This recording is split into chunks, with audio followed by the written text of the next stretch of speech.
Hello and welcome to the Oxford Clay Pottery Podcast.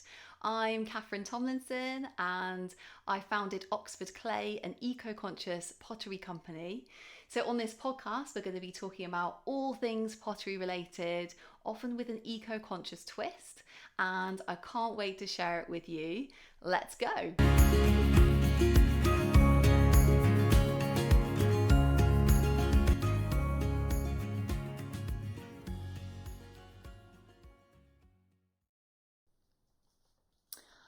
Hi, so welcome back to the Oxford Clay Pottery Podcast. This week I wanted to talk to you about vegan pottery. So what is veganism, first of all? Well, veganism is not either using or consuming any animal products or animal byproducts derived from animals. So, vegan pottery essentially is not using any animal either ingredients or byproducts in either the ingredients of pottery or the tools of pottery. So, let's explore this further. Now, I understand if you are, confused about what vegan pottery actually is. I have to say, I was actually at a vegan market at Christmas, and I was going to, I was sort of selling my work there, and I was like, hey guys, hey vegans, fellow vegans, here's like some vegan pottery for you. And I overheard, I was sort of sitting there with my stall and stuff, and I actually overheard this girl say to her friend, I don't know why pottery's here. Pottery's vegan anyway, isn't it? And I thought, oh, that's really interesting.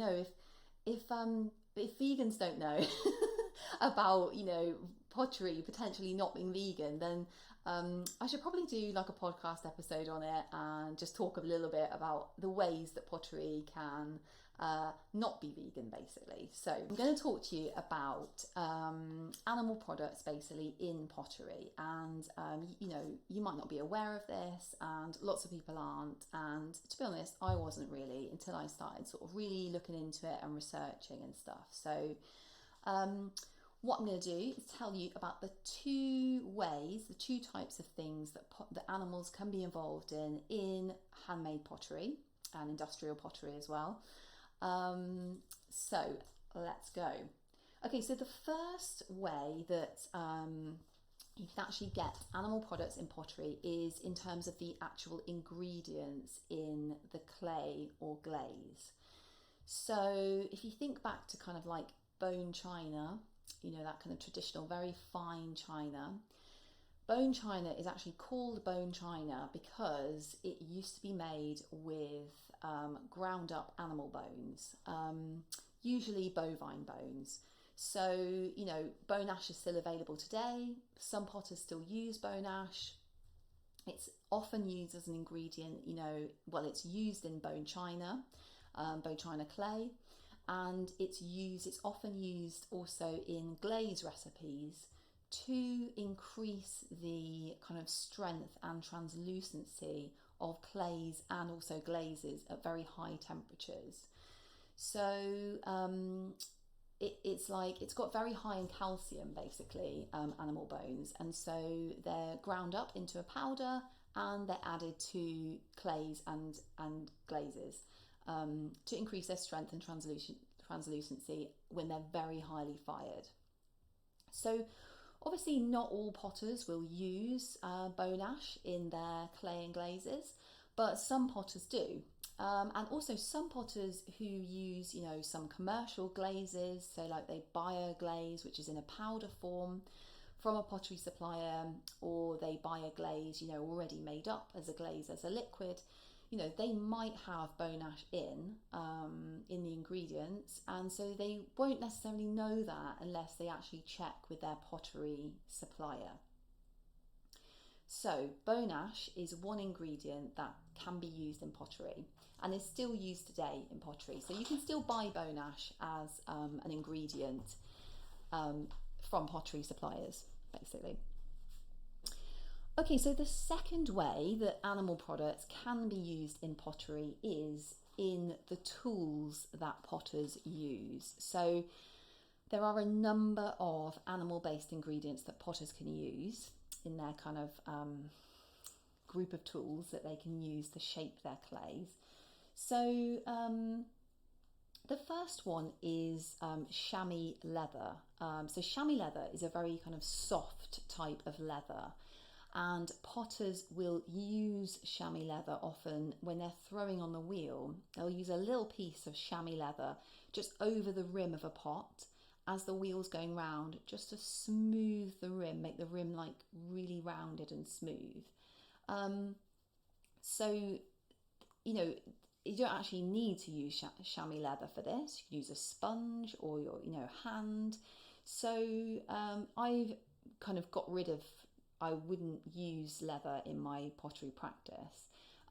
Another way actually potters use chamois leather is they stretch it. They can stretch the damp leather like over a board, a flat board, and then they can use it actually to make the rims or the bases of pots like really, really flat. So they'll kind of basically, you can just kind of twist the pot onto the chamois leather, stretched across a board, and that will make the rim or the base really flat. So I've actually experimented with just using a tea towel for this, and it works really, really well. Tea towel's fine, cotton tea towel, chamois leather, absolutely don't need to use chamois leather for that job. So another animal product that's sometimes used as a pottery tool, will actually often use as a pottery tool, is a natural sponge or marine sponge. So marine sponges are actually classified as animals, and when you're using the marine sponge, it's actually the skeleton of the animal that's died. So basically, they're taken out the water, and the sponge dies, and then what's left is the animal's skeleton. So potters use natural sponge or marine sponge because it's really, really soft. It doesn't sort of drag on the clay, and it can make, a really kind of smooth surface when it's like wiped across, a pot. And what I found is that cellulose sponges, so cellulose sponges are kind of like widely available from like DIY shops, supermarkets, and they're actually made from plant fibers. And I found them to be fantastic for pottery. Again, they're very soft, they don't drag across pottery. They're brilliant. Do everything you need a sponge to do, and actually sponges are such an important pottery tool. You're basically using a sponge the whole time in pottery. So, having a cellulose sponge is a fantastic option. They also biodegrade at the end of their natural life, unlike plastic sponges. So, yeah, cellulose sponges are amazing.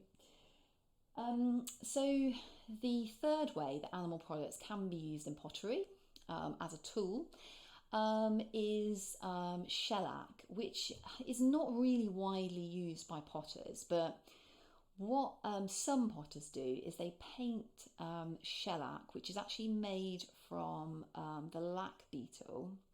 And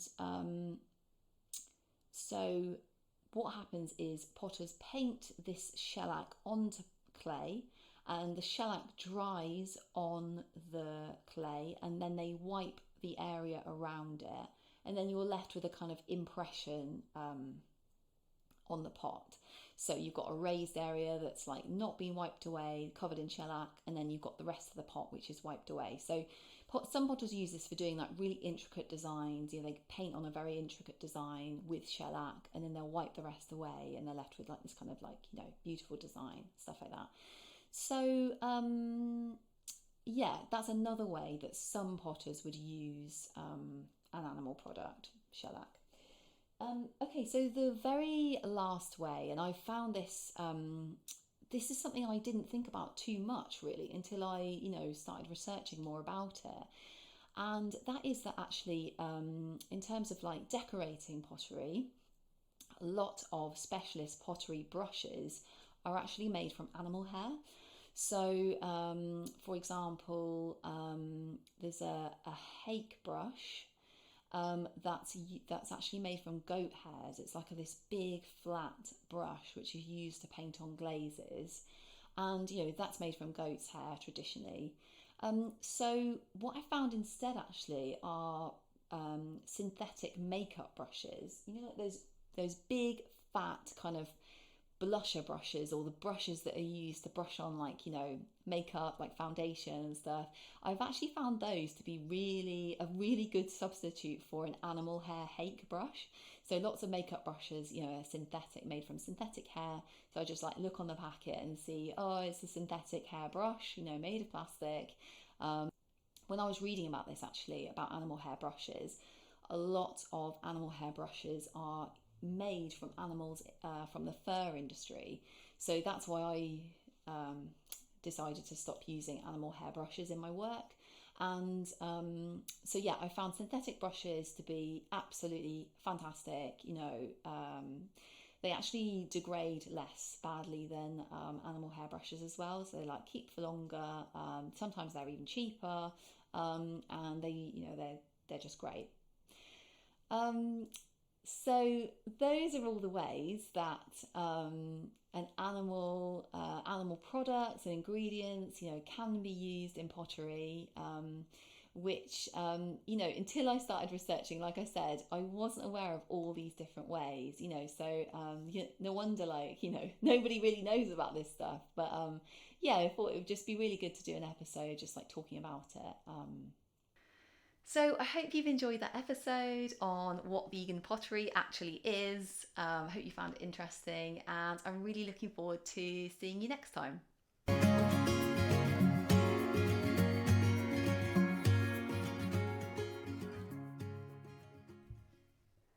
So if you liked that and you're interested in learning more about pottery, eco-conscious pottery, tools and techniques for potters, there's so much for you on the Oxford Clay website. There's blogs, ebooks, e-courses, video courses, and I can't wait to see you there. So the website is www.oxfordclay.co.uk.